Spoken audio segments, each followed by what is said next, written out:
Bueno, buenas tardes a todos. Buenas Buenas tardes. tardes. Buenas Buenas tardes. tardes. El día de hoy vamos a comenzar con una serie de reuniones vía Zoom, en la cual vamos a empezar a tocar varios temas. En esta oportunidad vamos a el doctor Ferraro, nuestro consultor de la mutualidad, ex gerente, contador, abogado. Nos va a dirigir la palabra y nos va a hablar sobre derecho consumidor. En colaboración con él va a hablar Fabián Ferraro, el doctor Fabián Ferraro, abogado, y el doctor Guillermo Parada, que también es abogado. Entre ellos nos van a hablar de derecho consumidor. Esta primera charla va a tratar de ese tema y vamos a ir utilizando este sistema para poder estar en contacto y vamos a ir tocando temas periódicamente, de acuerdo a los cronogramas que van a ir surgiendo. Bueno, le dejo la palabra al doctor Alberto Ferraro. Bueno, buenas tardes, ¿están todos bien? Buenas tardes, doctor. Sí, buenas tardes. Buenas tardes, sí, todo bien. Bueno, la charla que vamos a tener hoy es referente a la ley de defensa del consumidor. ¿Cómo se va a desarrollar esta charla? Bueno, lo primero que vamos a enfocar es el tema de la normativa vigente, ¿no es cierto? Algunos aspectos fundamentales de la ley, sobre todo que esta ley afecta a la mutual por cuanto hay un cumplimiento obligatorio. Por otro lado, después el doctor Fabián Ferraro va a hablar de jurisprudencia y el doctor Guillermo Parada va a hacer hincapié en el caso puntual que ha tenido la mutualidad en relación con la ley de defensa del consumidor. Bueno, vamos a empezar esta charla, digamos, con una referencia histórica. En el año 1968-1970, la compañía de fábrica de automotores Ford Motor Company hace el diseño de un automóvil que lo llamó Ford Pinto. La idea de este auto era un automóvil que tenía, digamos, bajo ranking en el precio, iba a estar más o menos alrededor de los $2.000 en la venta. Más o menos la producción era de 3 millones de vehículos. El auto en sí era un auto, digamos, barato, es decir, no era un auto de lujo, sino un auto más bien modesto, económico. En el cual, ¿no es cierto?, una vez ya hecha la fabricación, haberse entregado algunas unidades, los ingenieros de Ford descubren que había problemas en el automóvil. ¿Por qué? El tanque de nafta estaba posterior al eje trasero, muy cerca de las lámparas de giro, ¿no es cierto? Y por otro lado tenía el problema de que el paragolpe, ¿no es cierto?, no tenía mucha resistencia. Los ingenieros de Ford hicieron varias pruebas y vieron que el coche, digamos, tenía un problema, ¿no es cierto?, que ante un choque podía tener algún tipo de circunstancia, digamos, para el conductor, no buena. Los ingenieros hablan con el vicepresidente de la empresa, ¿no es cierto?, y ellos sacaron que el costo para arreglar cada unidad era $15.30. Entonces el vicepresidente de la empresa dice, a ver, $15.30 por 3 millones de unidades es mucha plata. Le dice a los ingenieros, mire, es preferible que se produzca el accidente, ¿no es cierto?, indemnizamos. Hola. Pese a la oposición que dio los ingenieros, porque decía que realmente un siniestro en esa circunstancia puede ser muy complicado porque el tanque de nafta se podía llegar a prender fuego, explotar el auto, bueno. Bueno, la decisión que tomó Ford fue esa, es decir, que antepuso, ¿no es cierto?, el costo, ¿no es cierto?, a un problema de seguridad del vehículo. En el año 1972 se produce un accidente con este modelo de Ford, ¿no es cierto?, y viajaban 2 personas, Lily Gray, una mujer mayor, y un chico de 13 años que se llama Richard Crenshaw. 13 años tenían. Bueno, ¿qué pasó? Obviamente, digamos, fue un poco la premonición de lo que habían dicho los ingenieros. Choca un vehículo, lo choca de atrás, desplaza el tanque de nafta, empieza, digamos, a perder nafta el auto, como estaba el giro, bueno, se prende fuego el vehículo, se incendia el vehículo, la mujer muere, ¿no es cierto? Muere más por un problema cardíaco porque se ve asustada ante esa situación, pero el chico de 13 años, Richard, quedó con quemaduras, muchas operaciones, se habla de casi 15 operaciones posteriores al accidente, ¿no es cierto? Bueno, entonces los familiares de Richard Greenshaw inician acciones legales contra Ford. Bueno, lo importante, porque este es un leader case, lo importante de este caso, que ¿qué se ponderó en este momento?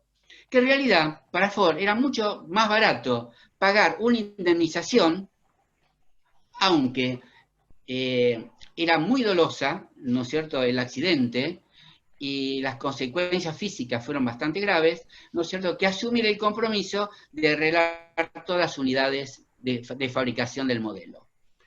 ¿Qué hizo el juez? Entonces ahí el juez, digamos, hace una comparación, ¿no es cierto?, porque le dice a Ford, bueno, pero tenés otras unidades ahí funcionando. Si el juez, ¿no es cierto?, le hubiese dado solamente una multa o a pagar el daño punitivo, ¿no es cierto?, a los damnificados, hubiese quedado ahí. Pero la idea del juez, ¿cuál fue? No, porque están en riesgo las otras vidas de los autos que están todavía funcionando y no arreglados. Bueno, la situación fue que Ford tuvo que pagar 125 millones de pesos por daños punitivos.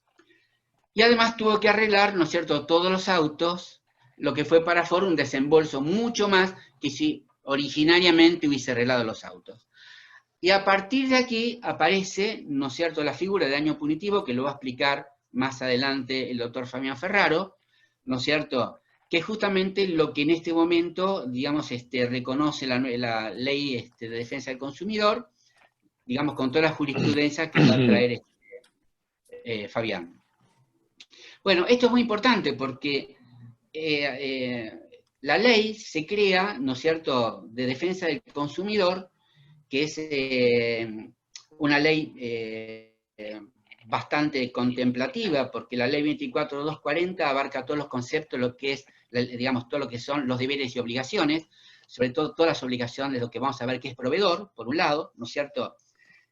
Esta ley, la 24.240, fue modificada por la ley 26.361, ¿no es cierto?, más adelante. Pero ¿cuáles son los antecedentes que tenemos, en nuestro caso, de la ley de defensa del consumidor? Lo primero que tuvimos de esta ley, que fue del 93, ¿no es cierto?, posteriormente a la creación de esta ley y sus modificaciones, en el año 94 fue donde se reforma la Constitución y se agregaron un montón de preceptos, ¿no es cierto?, a esa nueva Constitución, y entre ellas, ¿no es cierto?, en su artículo 42 se agrega, digamos, los preceptos de lo que es los derechos y defensas del consumidor. Es más, posteriormente, en el año 2015, con la reforma del Código Civil y Comercial, aparece si mal no recuerdo, en el artículo 1092, los contratos que tienen que ver, ¿no es cierto?, de consumo. Y también, ¿no es cierto?, normas sobre todo lo que son, digamos, la problemática de la defensa del consumidor, considerando que los consumidores tienen la parte más débil en el contrato, digamos, de consumo o de servicios. Ahora vamos a entrar, digamos, en la Constitución, que en el 94 ya digamos, exterioriza la problemática esta, y donde dice que los consumidores y los usuarios de bienes y servicios tienen derechos en la relación de consumo a la protección de ¿qué? Salud, seguridad, intereses económicos, información adecuada, veracidad, a la libertad de elección y a un trato equitativo y digno en el trato del consumidor. Fíjese qué importante, porque ya la Constitución se mete en el derecho que tiene el consumidor con el trato de los proveedores. Entrando a hablar ahora ya de la propia ley, de 24.240 está en un lado y en el otro del escritorio. Porque por un lado es consumidor. ¿Por qué? Porque compra insumos, contrata servicios. Entonces tiene todos los derechos, además es una persona jurídica, ¿no es cierto?, de que la ley lo proteja, ¿no es cierto?, contra daños o contra cualquier acción que sea perjudicial contra la institución. Por otro lado, si nos situamos del otro lado del escritorio, también somos proveedores. ¿Por qué? Porque nosotros también, ¿qué proveyemos? Servicios.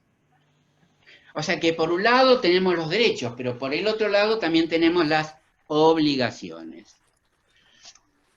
Si nosotros ahora, digamos, entramos un poquitito en lo que es, ¿qué hace la ley? ¿Cuál es el objeto de la ley? En realidad el objeto de la ley es la defensa del consumidor, al usuario, ¿no es cierto?, que ya sea, se adhiere, utiliza en forma gratuita u oneroso la contratación de bienes y servicios. Fíjese, hasta onerosa o gratuita, ¿eh? Es decir, que lo importante en esto, ¿qué es lo que defiende la ley? Esa paridad que existe entre el proveedor, ¿no es cierto?, y el usuario. Entonces, como la parte, digamos, más débil es el usuario, ¿no es cierto?, o consumidor, es la que la ley trata de emparejar un poco a través de la responsabilidad del proveedor. Bueno, ¿qué es proveedor? Bueno, también nosotros somos proveedores. Esa es quien desarrolla, ya sea ocasionalmente, actividades de producción, comercialización de bienes, servicios, inclusive hasta el hecho que uno ya los manifieste o los ofrezca, ya están dentro de la ley. ¿Me van siguiendo en esto? Nosotros estamos en esta temática. ¿Por qué? Porque ofrecemos servicios, ¿no es cierto? Ya con la experiencia que hemos tenido, ya después el doctor Parada le va a hablar un poquitito sobre cuáles son las, digamos, la consecuencia de tener contratos no revisados, ¿no es cierto?, cuando uno ofrece un servicio.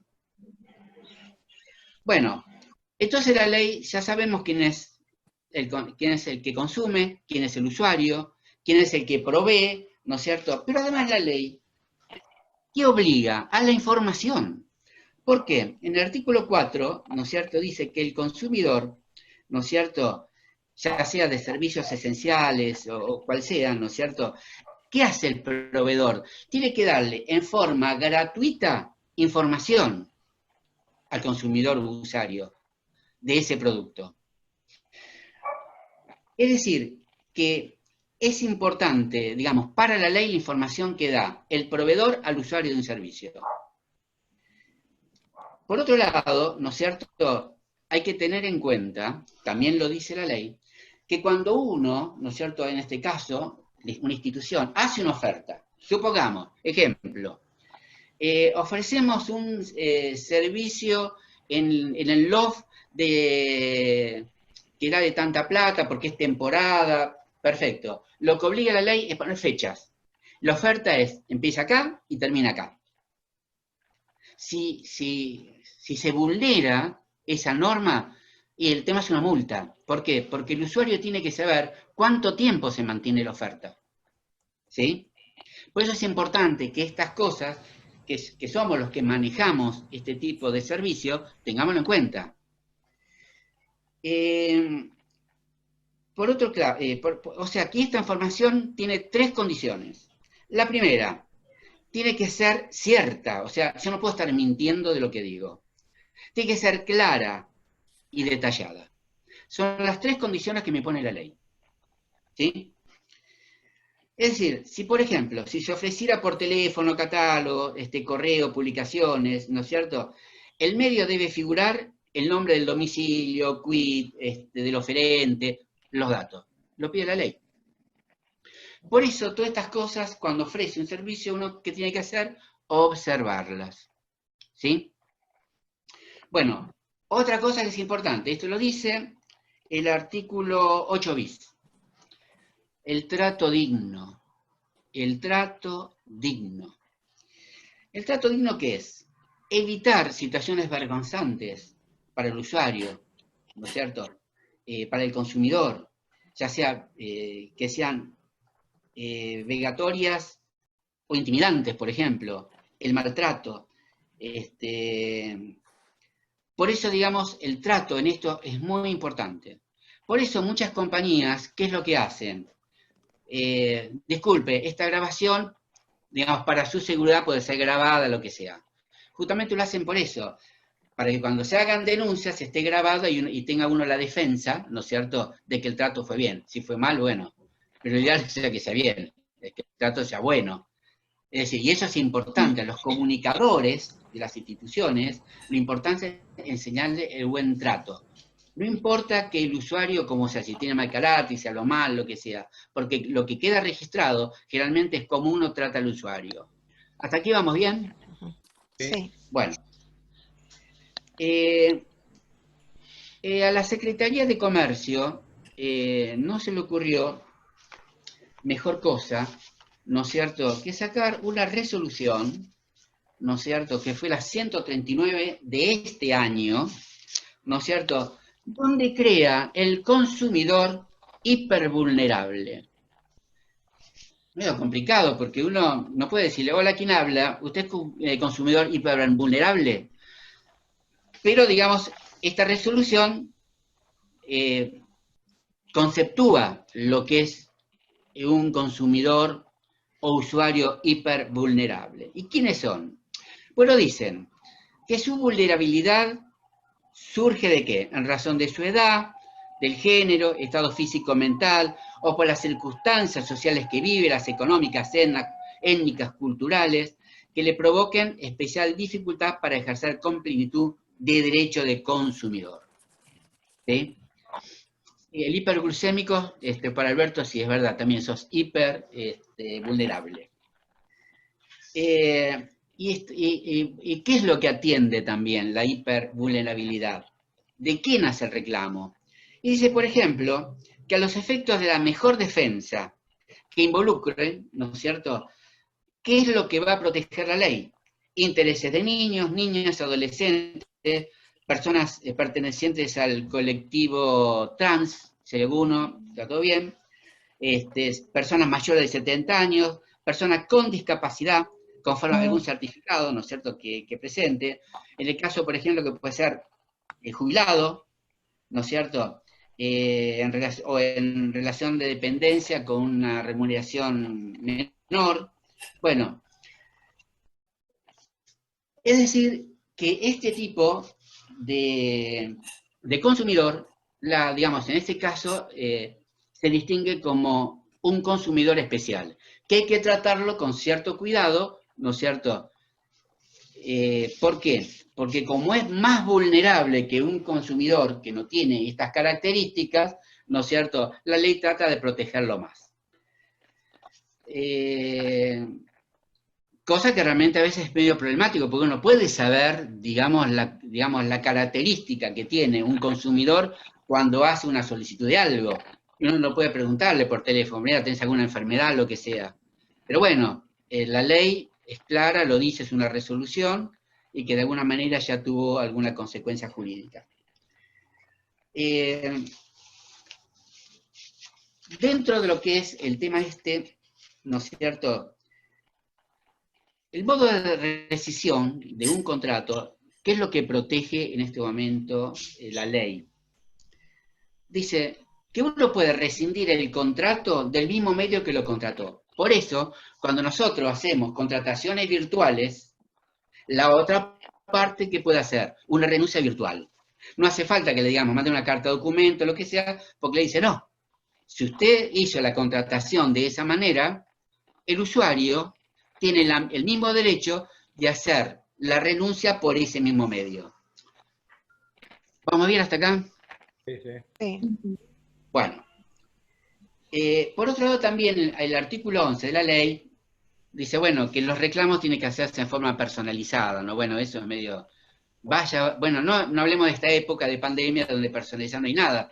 Digamos, en general todos los servicios se dan a través de, digamos, de intercomunicación por internet, es decir, que ya son robots, ¿no es cierto?, que se dedican a atender reclamos. Pero bueno, en cuanto esto se normalice, se supone, si alguna vez se normaliza, que las atenciones de reclamos tienen que ser en forma personal y tienen que escuchar uno al usuario.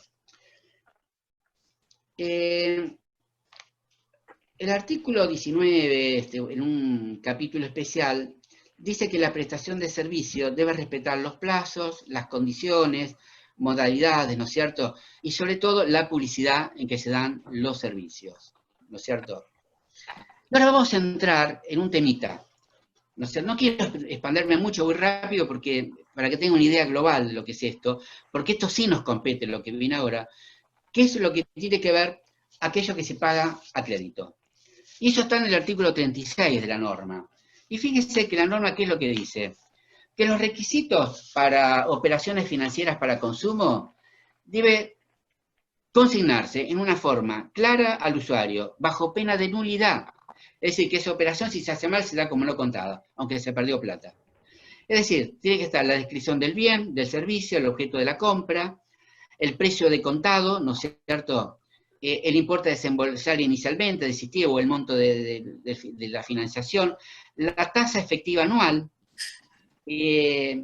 también la tasa de amortización de capital y cancelación de intereses, porque la ley también dice que se puede hacer cancelación total de la deuda.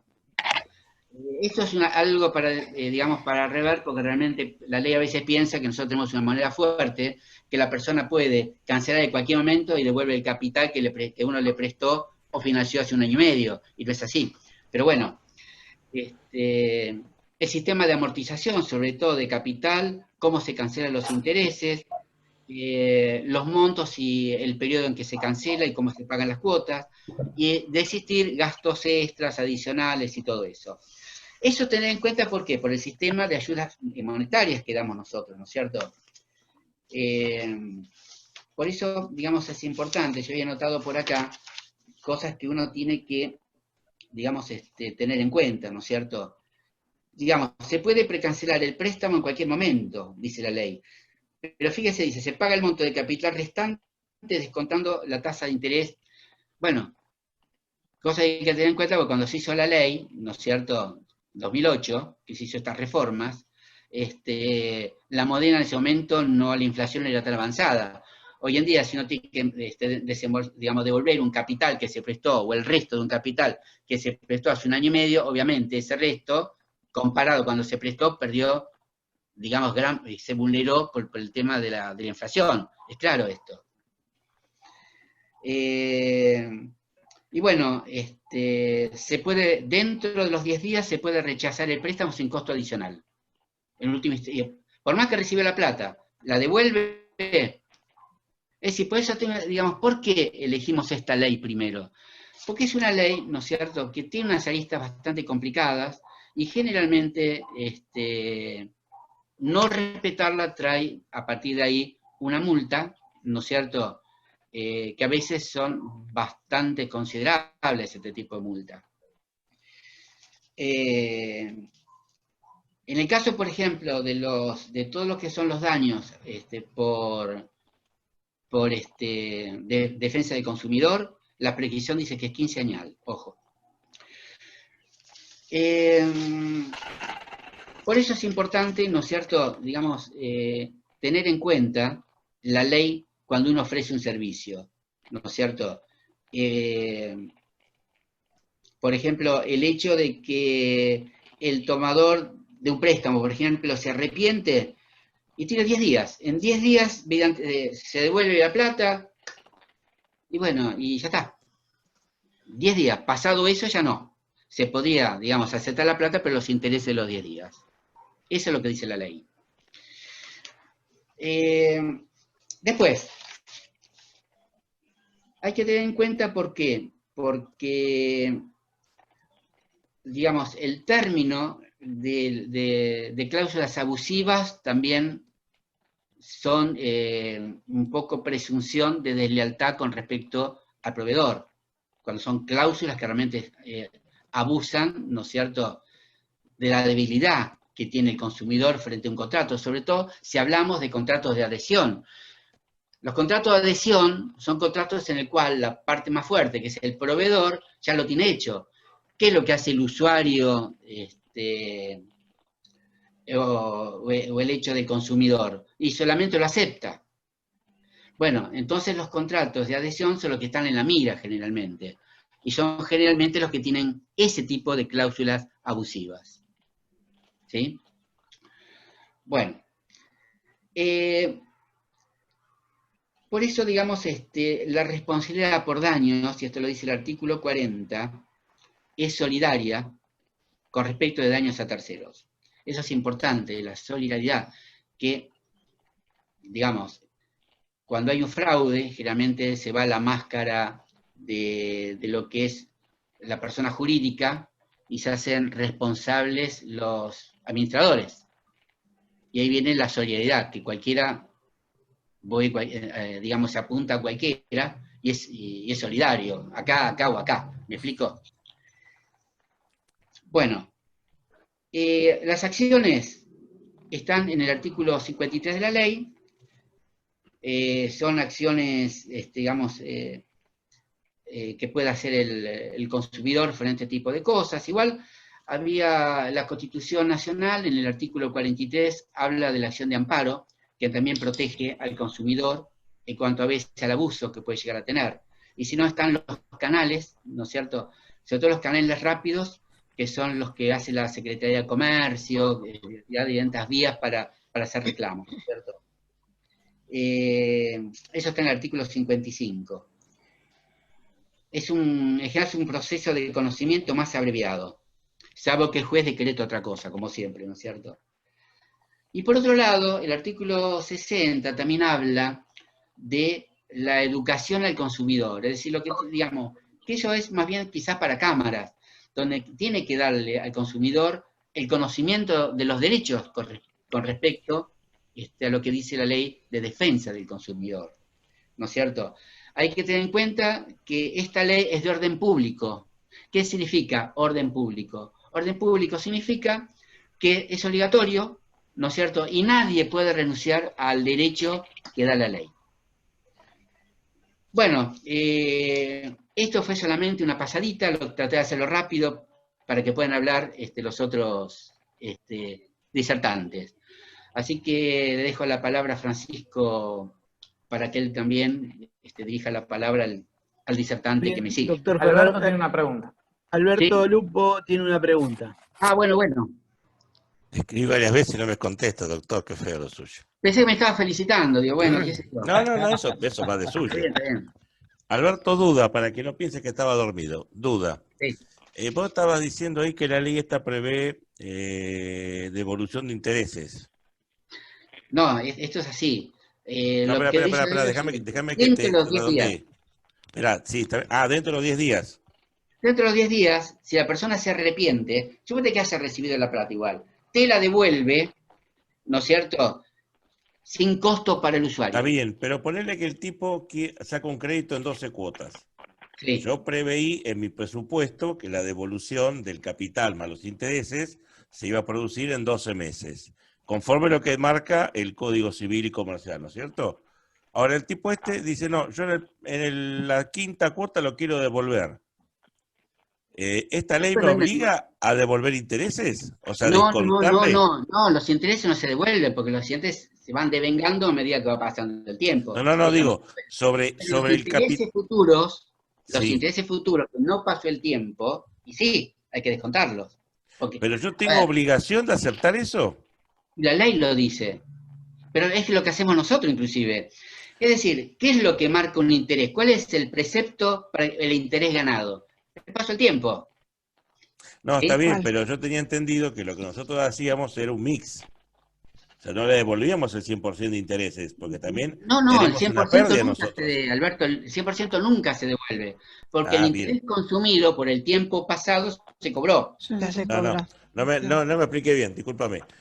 Yo tenía entendido que no devolvíamos el 100% de los intereses a cobrar, porque la devolución extemporánea del dinero a mí me produce un efecto, quizás dañoso. Bueno, la ley dice eso. De cualquier manera, igual tampoco se puede aplicar, porque si hoy yo tengo que devolver, como dice acá, el capital, ¿no es cierto? O me tienen, si voy a decir, bueno, nos deben el capital, me quieran pagar el capital, ese capital también está completamente devaluado a cuando le dimos el préstamo. Porque esta es una ley de 2008. Es decir, de 2008 hasta ahora, de 12 años, cambió la República. Por eso, pero en el caso concreto, desde el punto de vista jurídico, entonces, siendo esto una ley más vieja que el nuevo código, sí. ¿Cuál se aplica? El nuevo código. Es el nuevo código, bien. Aparte de otra serie de preceptos para aplicar también. Digamos, en general, uno cuando trata de defender los intereses o de atacar, ¿qué hace el juez? Busca la equidad, ¿no es cierto? O sea que, ya sea por el reclamo que se hace, ¿no es cierto?, o el que se defiende, en realidad, digamos, a veces la letra de una norma, ¿no es cierto?, no debe interpretarse en forma literal, sino en función de las razones económicas del momento. Bien. Muchas gracias, doctor. Bueno, muchas gracias, doctor Ferraro. Si alguien quiere hacer alguna pregunta, puede hacer ahora, si no la pueden pasar por el chat y las respondemos al final, no inconveniente. Continuamos con el doctor Fabián Ferraro y su exposición respecto de la jurisprudencia, ¿habrá entendido? Exactamente. Gracias, Francisco. ¿Me escuchan bien primero? Sí, perfecto. Sí, perfecto. Bueno, buenísimo. Bueno, la idea de mi parte es hablar un poquito sobre la jurisprudencia, los casos, principalmente los que tienen que ver con la mutual, o que pueden estar relacionados con respecto a nosotros, a nuestro funcionamiento. Pero primero, antes de hablar de jurisprudencia, quiero hacer un breve repaso de cómo llegamos o cómo se pueden llegar a dar estos casos de jurisprudencia. O sea, quiero ir a las normas de procedimiento. Ustedes saben que la Ley de Defensa del Consumidor, la 24240, se aplica en todo el país, pero las normas de procedimiento, cada provincia establece sus propias normas, ¿no? O sea, que acá en la Ciudad de Buenos Aires tenemos normas distintas de procedimiento que las que hay en la provincia de Buenos Aires o en la provincia de Córdoba. La Ley de Defensa del Consumidor creó lo que se llama el COPREC, que es una instancia de conciliación para que se arreglen los conflictos, e invitó a todas las provincias a que se adhieran al COPREC. Cada provincia entonces tiene la facultad de adherirse a esta instancia de conciliación o no. Nosotros en la Ciudad de Buenos Aires, hoy por hoy, tenemos varias instancias para resolución de conflictos que tienen que ver con defensa del consumidor. Por un lado tenemos el COPREC, esta instancia de conciliación en donde el consumidor y el proveedor se juntan e intentan solucionar un conflicto. El COPREC se da cuando uno quiere hacer una demanda civil, entonces previamente a la demanda civil tiene que hacer la conciliación en el COPREC. En caso de no llegar a un acuerdo, uno inicia la demanda contra el proveedor. Por otro lado, tenemos también la posibilidad de ir a la defensa del consumidor, que está en los CGP, acá en la Ciudad de Buenos Aires, e iniciar una denuncia contra el proveedor. También deben tener en cuenta que se puede hacer una denuncia contra los prestadores de servicios públicos, pero en ese caso también está la posibilidad de hacer la denuncia ante los entes de control que tienen. Por ejemplo, la electricidad tiene un ente de control, lo mismo las telecomunicaciones, todos. Entonces, decimos, por un lado que tenemos el COPREC, si vamos a iniciar la denuncia civil. Pero por el otro lado tenemos entonces defensa del consumidor, que es un trámite gratuito, que se hace en las oficinas de defensa del consumidor, que están en los CGP, y en los cuales uno va, hace la denuncia, y después ellos se encargan de seguir con todo el proceso. Normalmente la jurisprudencia que vamos a ver sale de cuando la inicia el consumidor a través del COPREC y hace una denuncia, o cuando el proveedor tiene una denuncia en contra de defensa del consumidor y apela ante la Cámara Nacional de Apelaciones en lo contencioso tributario, y hay un fallo de esa Cámara. en ese caso apela directamente el proveedor. O sea que vamos a tener jurisprudencia que a veces sale del consumidor o del proveedor. Ahora, también está la otra opción que es, no voy a hablar mucho, pero son los tribunales arbitrales, que justamente la sede central está a una cuadra donde está la mutual, y que es los proveedores pueden, por ejemplo, adherirse como un proveedor que elige resolver las cuestiones por tribunales arbitrales, y el consumidor tiene la opción de ir a esos tribunales arbitrales y un tercero resuelve sobre el conflicto. Pero bueno, la jurisprudencia más que nada surge de estas dos opciones, ¿no? Ahora, ¿qué tipos de daños? La Ley de Defensa del Consumidor, hasta la modificación del 2008, solamente incluía una multa que está ahora en el artículo 47 y que podía ser un apercibimiento, una multa, decomiso de mercaderías, la clausura del establecimiento, la suspensión en los registros de proveedores que contratan con el Estado o la pérdida de concesiones. Ahora, esa multa iba siempre a la autoridad de aplicación. O sea que la persona que iniciaba el reclamo no cobraba la multa. Esto hacía que muchas veces no se iniciaran muchos reclamos en defensa del consumidor porque las multas no iban a los damnificados. Entonces, en 2008 se modifica la Ley de Defensa del Consumidor y se agregan lo que se llaman los daños punitivos y el daño directo. Estos daños sí van al damnificado. Entonces empieza a aumentar el caudal de denuncias ante defensa del consumidor. ¿Qué es el daño directo? El daño directo es una suma que uno pide cuando va, por ejemplo, yo he iniciado varias denuncias en defensa del consumidor en forma personal o por clientes, y siempre vos pedís que te solucionen el problema, pero además pedís una multa por daño, el daño directo, el del artículo 40 bis. Que es un resarcimiento, como bien dice Tere, que va a la persona. Normalmente cuando uno va a defensa del consumidor, siempre te dicen no lo pidas porque no te lo vamos a dar. Pero siempre tenés que pedirlo, porque en caso de que vayas o haya una apelación o lo que sea, el pedido del daño está y te lo pueden dar. Lo mismo con los daños punitivos. Por más que nunca te los den en defensa del consumidor, ahí uno igual tendría que pedirlos. Ahora, ¿qué hablamos de daños punitivos? Contó, nuestro exgerente contó sobre los daños punitivos y el caso del Ford Pinto, ¿no? Este caso que se resolvió en 1981 y que durante varios años se fue metiendo dentro de la jurisprudencia de todos los países del mundo. En nuestro caso recién ingresó en el 2008, como vieron, cuando se modifica la Ley de Defensa del Consumidor y se recepta el daño punitivo. Ahora, la primera aplicación en nuestra jurisprudencia del daño punitivo se da en los tribunales de Mar del Plata. Sí, Alberto, en tus tribunales. Hubo un fallo que se llama Machinandiarena del 2009, que fue a los pocos meses que se había ya cambiado la Ley de Defensa del Consumidor. Y este fallo, ¿qué le había pasado?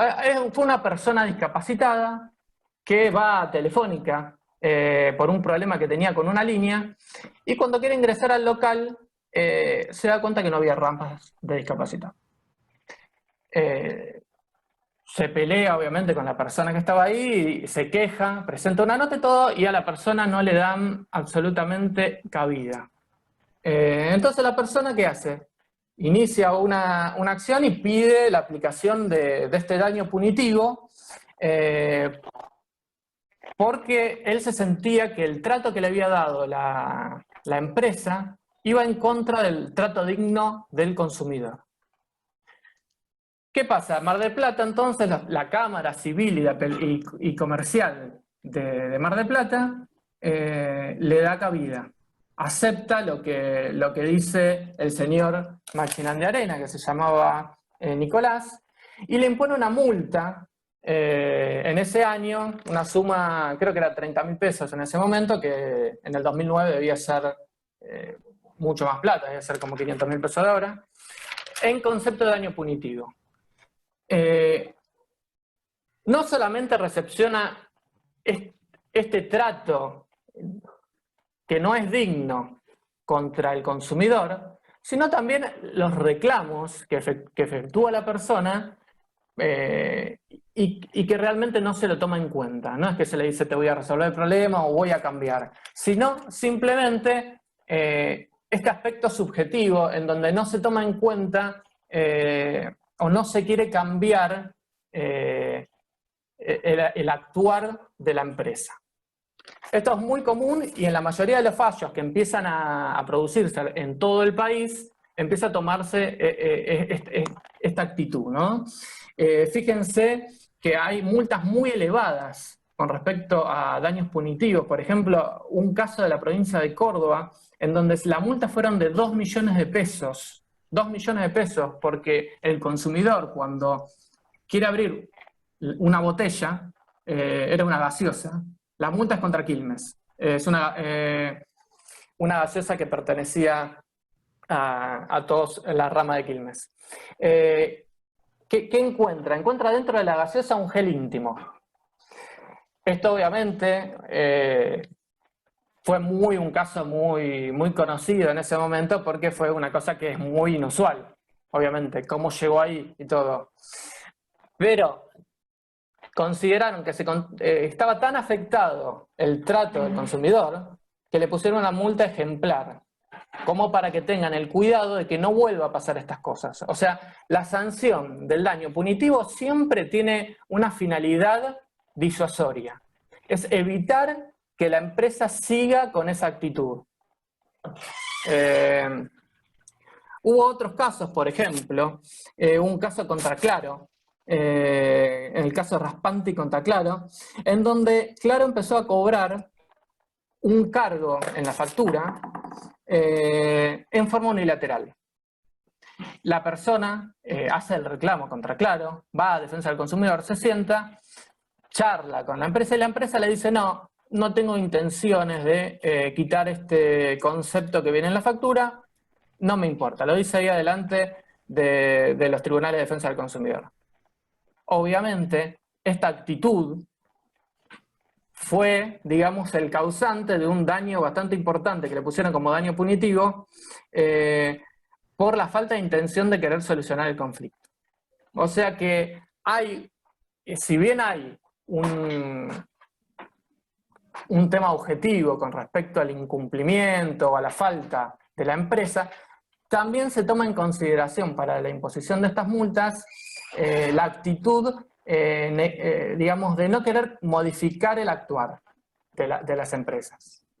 Hay otro fallo, por ejemplo, también de Paraná, en donde la persona había pedido la conexión de una línea telefónica y ante la falta continua de no querer conectarle esta línea telefónica en la casa, el juez de Paraná, de la Cámara Civil y Comercial de Paraná, le aplicó una multa por daño punitivo. Bueno, estas jurisprudencias a lo largo de todo el país con respecto a los daños punitivos se fue expandiendo a partir del 2008 y fue en todo el país. Así que en ese sentido la idea es proteger al consumidor y, digamos, ponerle miedo a la empresa para que no siga con la misma actitud. Bueno, ahora vamos con los fallos, pero en materias más específicas y que tienen que ver a lo mejor con la mutual. Como bien había dicho acá nuestro gerente, estaba hablando del concepto de consumidor, ¿no? Y dijo que el consumidor es la persona física o jurídica que adquiere o utiliza bienes o servicios como destinatario final, en beneficio propio o de su grupo familiar. Entonces parecería ser acá que el ámbito de actuación de la Ley de Defensa del Consumidor está limitado a esa relación de consumo. Pero no. En el 2007, la Corte Suprema de Justicia en un fallo que se llamaba Mosca, amplió el concepto de consumidor. Y el caso era así. Una persona que pasaba por la cancha de Lanús sufre un daño que estaba derivado por los, digamos, conflictos de los hinchas que hubo cerca de la cancha. Ahora, esta persona era un tercero, no formaba parte del espectáculo, o sea, no era un consumidor, en el sentido de que no formaba parte de ese servicio, pero sufre un daño sobre su integridad física. La Corte Suprema adopta una postura que incorpora lo que se llama el consumidor expuesto.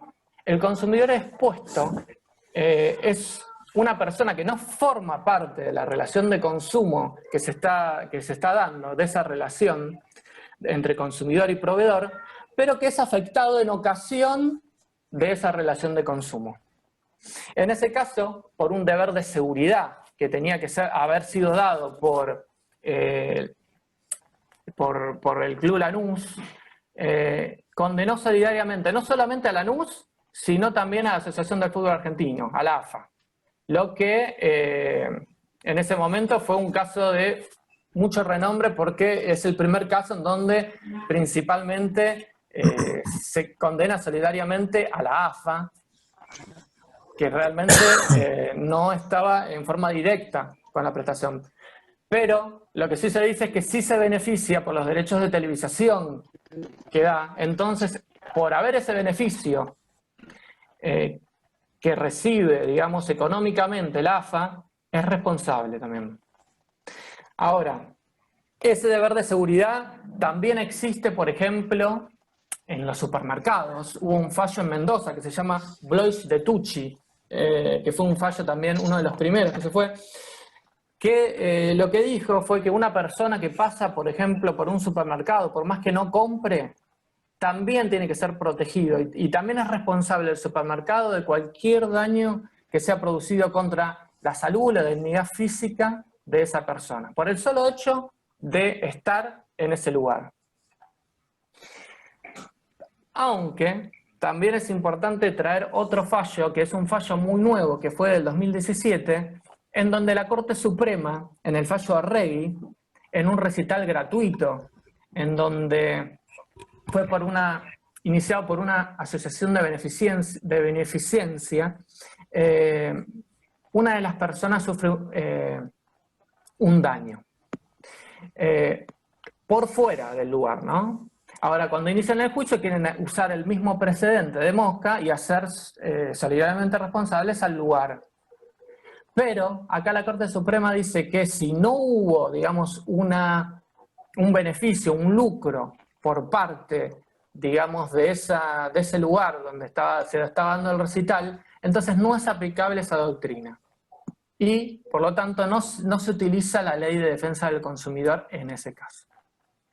Ahora, en el 2015 se modifica el Código Civil y Comercial y esta figura del consumidor expuesto no está incorporada. Entonces, hoy por hoy, no se sabe si se sigue o no, o se va a seguir, o se tiene que seguir utilizando esta figura del consumidor expuesto, si está vigente o no. Por lo que parecería ser en el fallo Arregui, parecería ser que si hay un lucro, seguiría vigente esta figura del consumidor expuesto, pero si no hay un lucro, ya no estaría vigente o no se podría utilizar, no estarías dentro de la órbita de defensa del consumidor. Ahora, vamos a ver defensa del consumidor como nosotros como mutuales. ¿Por qué estamos nosotros adentro? ¿Por qué nosotros, si estamos dentro de la ley 20.321, estamos dentro de la relación de consumo de defensa del consumidor? Ustedes saben que la ley 20.341 establece que las acciones mutuales son aquellas constituidas sin fines de lucro, que están inspiradas en la solidaridad y que su finalidad es brindar ayuda mutua o tiene que ver con el bienestar material o espiritual entre el asociado y la mutual. ¿Por qué? si hay un carácter mutual, este carácter mutual no es determinante o pesa más. O sea, vamos a ponerlo de otra palabra. ¿Por qué hay relación de consumo si hay un carácter mutual? ¿Por qué se aplica la ley de defensa del consumidor si la ley 20.321 se encuentra vigente y es específicamente propia del asociado, de la relación entre el asociado y la mutual? Y entonces acá tenemos que ir a toda una jurisprudencia que se fue dando y que se empezó a dar a partir de este siglo con respecto a si el asociado o no era un consumidor. En el 2011 hubo un fallo de la Cámara Comercial que se llamaba Vareiro, Juan Andrés, un ejecutivo, en donde se señaló que el asociado de la mutual frente a esta no reviste el carácter de consumidor, sino de asociado. Y de acuerdo a esa relación, el instrumento de pago tiende a financiar, en definitiva, las prestaciones que constituyen el objeto de satisfacción de las necesidades de los socios, que se vuelcan a un fin común, en el cual el ahorro de los asociados permite gozar de un beneficio que estimula esa misma capacidad ahorrativa con fines solidarios. O sea, en el 2011 la Cámara Comercial dice que no es aplicable la Ley de Defensa del Consumidor porque es aplicable la Ley 20.321 y la relación es una relación entre asociado y mutual. Entonces no se aplicaría la Ley de Defensa del Consumidor. Ahora, ¿qué pasó? En la jurisprudencia, esta idea, este fallo empieza de a poquito a revertirse. Y así llegamos al 2015 a, digamos, la Cámara Civil de acá, en un fallo que fue contra la Sociedad Militar Seguro de Vida, y en donde dijo que el carácter de la mutual, de la entidad actora, no resulta determinante, en tanto la noción de relación de consumo comprende a las operaciones financieras activas, pasivas, neutras y otras realizadas por entidades financieras y otras asimilables. O sea, lo que dijo fue que el carácter mutual no es determinante. Lo que importa es que hay un servicio o un bien destinado a satisfacer necesidades domésticas del consumidor o su grupo familiar. Entonces, el enfoque fue cambiando. Ya no se puso tanto el ojo sobre la relación que había entre el consumidor, por un lado, y el proveedor, o entre el asociado y la persona, sino que el foco estaba puesto en el servicio o el bien que se brindaba. Ese fue todo el cambio jurisprudencial que fue llevando. ¿Y a nosotros en qué nos influye en esto? Y nos influye porque el artículo 36 de la Ley de Defensa del Consumidor dice que digamos, la competencia está en el domicilio del deudor, o sea, en el domicilio de que te firma el pagaré. Entonces, a nosotros eso nos imposibilitó por el tema de la competencia y por el tema del pagaré, porque el pagaré se tenía que adecuar a todas las formalidades que estaban establecidas en el artículo y que es mucho más riguroso que si hubiésemos seguido como estaba anteriormente. Ahora hay un fallo muy novedoso de la provincia de Buenos Aires que salió el año pasado, un poquito tarde porque nosotros ya modificábamos todos los pagarés y todo, pero que estableció que si uno cuando inicia un ejecutivo presenta un pagaré y además presenta un montón de información firmada por la persona que complementa ese pagaré y que cumple los requisitos del artículo 36, esa rigurosidad, entonces se puede aceptar como título ejecutivo. Este fue un cambio en la jurisprudencia a favor, digamos, de una mutual, que fue la asociación mutual, se llamaba ASIS, contra Cubilla, y que empieza a formarse un nuevo concepto, que es el del pagaré de consumo integrado. Uno puede integrar el pagaré con otras cosas para cumplir con los requisitos de la Ley de Defensa del Consumidor.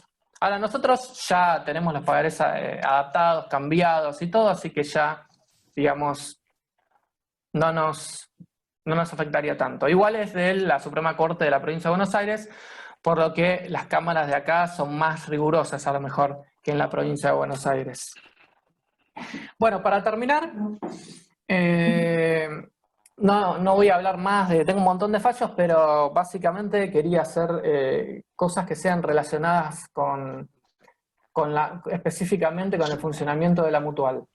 Porque también hay fallos con respecto a la publicidad que uno tiene que realizar, hay fallos con respecto a distintas prohibiciones, con respecto al trato digno que se le tiene que dar al consumidor.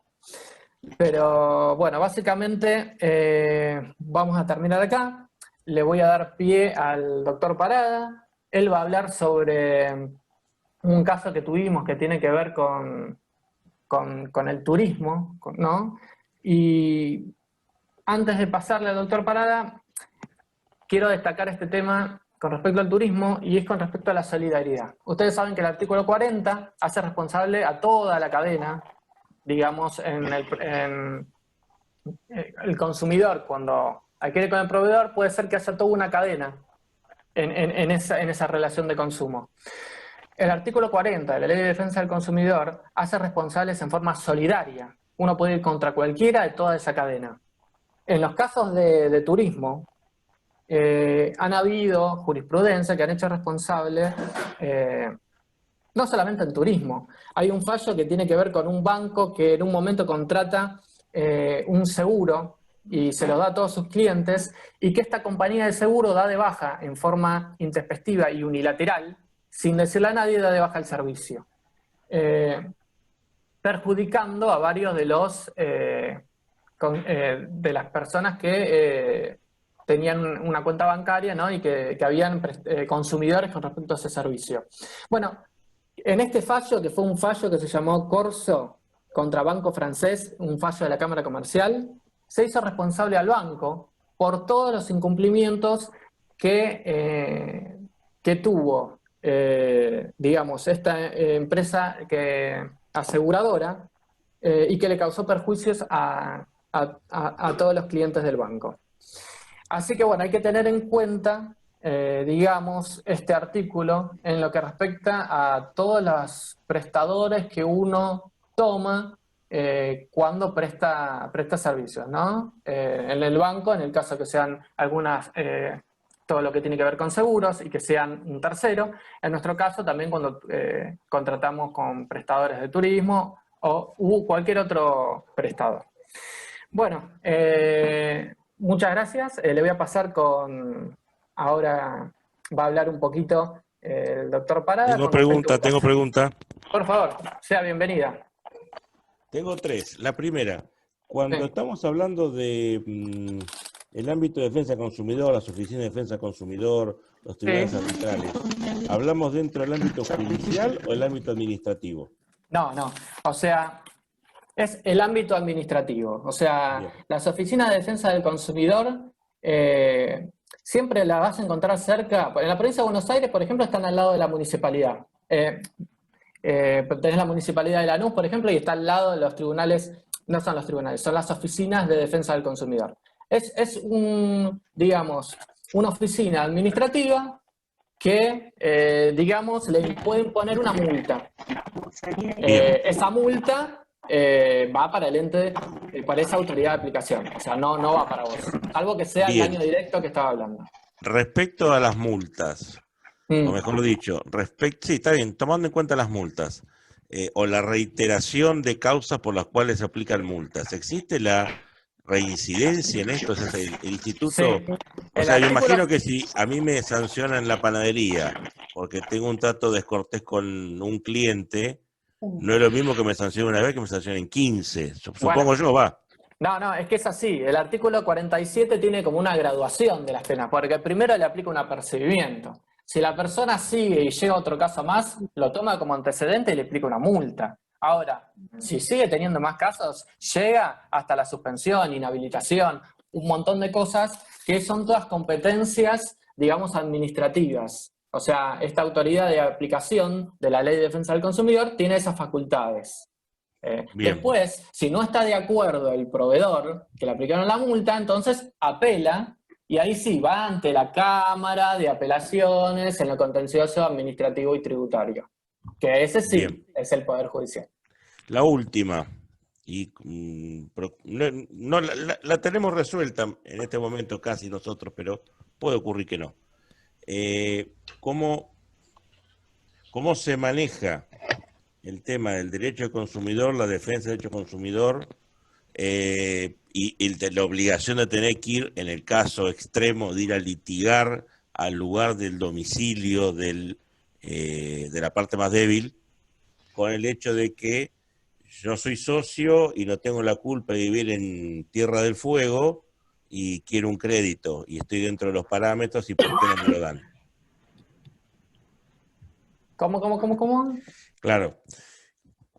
Viste que nosotros tratamos en lo posible de ser estrictos y cuidadosos en el otorgamiento de ayudas económicas mutuales, que se llaman créditos, a la gente que está distante, justamente por esto, por el tema de que no te pagan y vos tenés que hacerle juicio, y aunque tengas un pagaré firmado en tiempo y forma, tenés que hacerle juicio en el lugar de residencia de la parte más débil, que es el socio. O sea, pero ¿cómo lo contrapones eso al hecho que te pueden llegar a decir, mira, yo no tengo la culpa de vivir en Tierra del Fuego, vivo en la isla Picton y soy socio y quiero un crédito? Y bueno, no tenés otra opción. Vos cuando le quieras iniciar la acción, te va a caer, vas a estar dentro de la órbita de la Ley de Defensa del Consumidor y vas a tener que ir al domicilio del deudor. O sea, no hay opción. O sea, vos ya sabés, desde el momento que diste un préstamo, que vas a ir a ese domicilio con respecto a la competencia, y bueno, es una elección que cuando uno... O sea, que no sirve de nada colocar en la solicitud ese párrafo que se coloca que dice que no hay prórroga de para jurisdicción. todos los acuerdos legales son los tribunales ordinarios de Capital Federal. La Ley de Defensa del Consumidor dice que no se puede hacer prórroga, es una ley de orden público. Es una norma de orden público, o sea, no se puede hacer prórroga de jurisdicción. O sea, siempre vas a terminar, la ley lo que hace es defender, es pro consumidor, defiende al consumidor principalmente. Y en ese sentido no puedes... Perdón, Fabi, que me entrometa en tu tema. Sí. Igualmente, el hecho de que viva en Tierra del Fuego o Santa Cruz o donde sea y no se quiere otorgar, también es contraproducente para la mutual no otorgarlo, pero también puede ser afectado por la Ley de Defensa del Consumidor. Claro. Bueno, le vamos claro, a dar... si lo he tomado si lo he asociado, debo contemplar todo eso, no lo puedo dejar fuera por más lejos que esté. Y por un lado, sí, si no sería muy discriminatorio, o sea, es complicado, pero bueno, nosotros como mutual, digamos, nos están asimilando a una empresa casi grande, o sea, tenemos que cumplir con la Ley de Defensa del Consumidor de la misma forma que la cumple cualquier banco, y sin embargo nosotros somos distintos a un banco, pero bueno. Es así. Pues te digo, aún siendo de orden público, ese orden público no cedería ante la eventual puesta de acuerdo entre las dos partes. No. No existe. La Ley de Defensa del Consumidor dice que no se puede hacer esa prórroga de jurisdicción. Bien. Y por algo, lo primero habló del buen trato, ¿no? Y el trato digno. O sea, claro. Esa es la base de la Ley de Defensa del Consumidor. O sea, estuvo muy discutido esto que planteé yo, de por qué si nosotros tenemos una relación entre asociados, por qué es una defensa, por qué es una relación de consumo, si es una relación mutual, que está dentro de la ley de mutuales. Pero bueno, se fue privilegiando, el desarrollo de la jurisprudencia fue para ese lado, se fue privilegiando eso. Ustedes saben que es así, que se está yendo para ese lado, la dignidad humana, y bueno, nosotros hay cosas que nos perjudican, pero bueno, es el lado para donde está yendo la jurisprudencia. Sí, y por otro lado tampoco, digamos, el consumidor o el asociado puede renunciar a su derecho, porque lo dice la ley. De orden público. Es verdad. Bueno, lo mismo pasa en el derecho laboral, por ejemplo. Uno no puede renunciar a los derechos que tiene. Es la irrenunciabilidad del artículo 12 de la Ley de Contrato de Trabajo. Uno no puede renunciar porque es una norma de orden público. No puede renunciar a los derechos que ya tiene. No puede pactar menos derechos de los que le corresponden. Lo mismo pasa en defensa del consumidor. Son regímenes tuitivos. Por eso en el distracto laboral siempre hay intervención del poder del Estado, como es el SECLO, por ejemplo, en caso o sea, el empleado puede unilateralmente renunciar al trabajo sin que le traiga consecuencias a nadie. En cambio, un despido ya es más complicado porque protege a la parte más débil, que es el trabajador, por ser público. Muy bien. Bueno, le pasamos al doctor Parada el micrófono y bienvenido, doctor. Bueno, muchas gracias, Francisco. Bueno, ya se ha dicho todo. A mí me queda plantear solamente un temita que tuvimos allá por el 2015, un tema de turismo, como bien dijo Fabián. Como agente, digamos, se otorgó un préstamo o se vendió un paquete turístico de la empresa Opciones Argentinas, que era la empresa que era la prestataria de este servicio.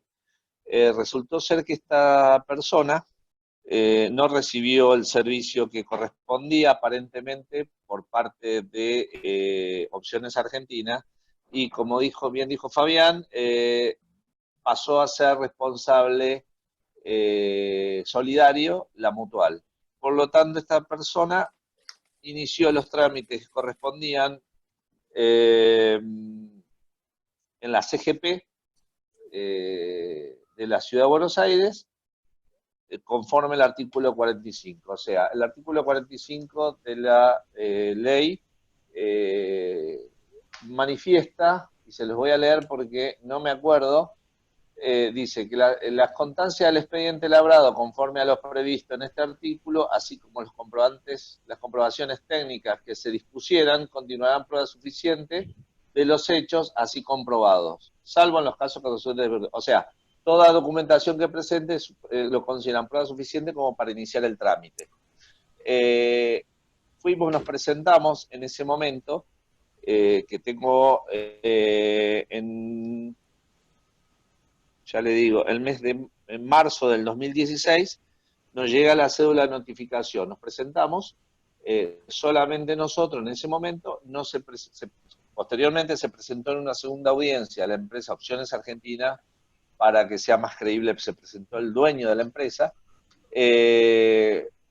sin llegar a ningún acuerdo. O sea, la imposición de la multa recayó sobre tanto la Mutual por ser solidario como Opciones Argentinas. Teniendo en cuenta esto, quien se hizo cargo de toda la situación fue la empresa prestataria del servicio.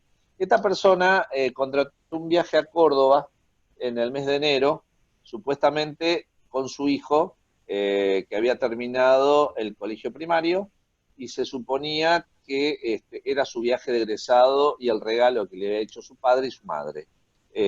Fue con la madre, adquirieron un paquete a la localidad de Villa Giardino, en Córdoba, al hotel de Luz y Fuerza. Aparentemente las condiciones del hotel o lo que ellos habían contratado no era lo que ellos esperaban. O sea, esperaban habitaciones con aire acondicionado, esperaban habitaciones poco ruidosas. Bueno, el tema es que esta persona, por el paquete que había pagado, por el monto que había pagado, no daba las condiciones, no coincidía mucho el precio con lo que ellos estaban pretendiendo tener como habitación. Ellos se quejaron, hicieron la denuncia correspondiente, mandaron mail tanto a Opciones Argentinas como mandaron a la Mutual, y bueno, emprendieron esta situación del reclamo en defensa del consumidor. Por suerte, esta situación se solucionó en una mediación extrajudicial, porque posteriormente a esta situación, no habiendo llegado a un acuerdo a nivel extrajudicial, iniciaron una mediación judicial civil, previo, por supuesto, al juicio, y pudimos solucionar esta cuestión en esa instancia. La situación quedó en que se hizo cargo de todos estos reclamos la empresa de turismo. Nosotros, como bien habíamos hablado, lo que se perdió la mutual fue la pérdida de la comisión que, por supuesto, corresponde cobrar por el servicio prestado de la mutual a sus asociados. Así terminó la cuestión, lo cual lo hablamos con el doctor Ferraro en su momento, y bueno, lo que estuvimos viendo era que había que tener en cuenta varias cuestiones para contratar un servicio. Por eso cuando uno es representante, por ahí, como lo hablamos con el doctor en su momento, es representante y quiere contratar con alguna empresa cercana a la zona de contratación, por ahí es complicado y hay que saber algunas cuestiones, como la solvencia, la responsabilidad y varias cuestiones que tengan que ver inclusive con la trayectoria también de la empresa, para que uno pueda, como quien dice, tirarse a la pileta y poder contratar un servicio con ese tipo de empresas. En este caso, fue una empresa que realmente se preocupó bastante de la cuestión, habló mucho con nosotros y llegamos al acuerdo que ellos iban a hacer cargo de todos los daños que ocasionara esta cuestión en lo que se refiere a cuestiones económicas. Así terminó la cuestión y bueno, fue, por suerte, creo, por parte de mi intervención, la única causa que tuvimos con respecto a defensa del consumidor, que por suerte ha terminado de buena manera. Simplemente lo mío era contarle la experiencia que habíamos tenido en cuestiones en estas cuestiones, y bueno, tratar de, en futuras situaciones, rever bien la contratación, con quién uno contrata y ver todas esas cuestiones, como es la idoneidad, la seriedad y sobre todo la solvencia, por lo cual, al ser la mutual solidariamente responsable, como lo había dicho Fabián en su momento, en su última parte, también tenemos una afectación económica en caso de que estas cuestiones vuelvan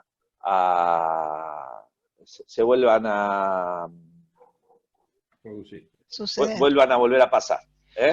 Así que bueno, esa es más o menos, redondeando, lo que nos ha pasado en términos de defensa del consumidor. Que por suerte no ha sido, por mi parte de intervención, no ha sido la única, pero esperemos que sea la última en estas cuestiones. Muchas gracias, Guillermo, por tu participación. Quisiera dejar un poco claro el tema. Seguimos trabajando con la empresa Opciones Argentinas. La empresa respondió y siempre desde la mutual, antes de realizar algún tipo de acuerdo con alguna empresa que preste servicios tercerizados, se hace el correspondiente análisis para tener un adecuado currículum de la empresa con la cual vamos a trabajar, ¿sí? Con lo cual todas las empresas con las que estamos trabajando están controladas, y aparte, bueno, no quita que pueda haber algún litigio en algún momento, pero como ocurrió en este litigio que comentó el doctor Parada, la empresa se hizo cargo de todos los gastos, ¿sí? Bueno, creo que con esto damos por concluida la charla. No sé si Fabián, ¿quieres acotar algo más? No. ¿Alguien tiene alguna pregunta que quiera agregar? Bueno, muy bien. Al señor presidente no se lo escuchó.